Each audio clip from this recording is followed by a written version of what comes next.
तर राम मंडळी, स्वागत आहे तुमचं आजच्या ब्लॉगमध्ये. आज जायचं होतं पवायला आणि पोरं झाली ती तयार, आणि असा शॉर्टकट घेऊन आपण चाललो आता स्विमिंग पूलला. स्विमिंग पूलला जायचं म्हणलं की आपला रोड असाच असतो, आणि अशा रोडने निघालो स्विमिंग पूलकडे. आणि स्विमिंग पूलला जाता जाता पहिल्यांदा आम्ही पोचलो सुप्रसिद्ध SR हॉटेलवर, आणि SR हॉटेलच्या पाठीमागं लगेच ग्रीन पार्कमध्ये पोचलो. आणि पोचल्या तिकीट काढलं, पैसे दिले, आणि आम्ही निघालो स्विमिंग पूलकडे. आणि स्विमिंग पूलला जाताना एवढी जाडी जोडपीने एवढं प्रसन्न वातावरण बघून आम्ही तर प्रसन्नच झालो. आणि एवढ्या वातावरणात भारी पोवायची मज्जाच वेगळी. गडी कपडे काढायच्या आधी म्हणायला लागला स्वच्छ पाण्याने पोवायला यायला लागतंय.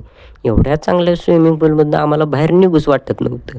तरी पण थोडी मज्जा केली आणि म्हणलं जाऊया. 1 तास झाला आपला पोवायचा आणि आपण चाललो घरला. तर भेटू पुढच्या ब्लॉगमध्ये. मंडळ आभारी आहे.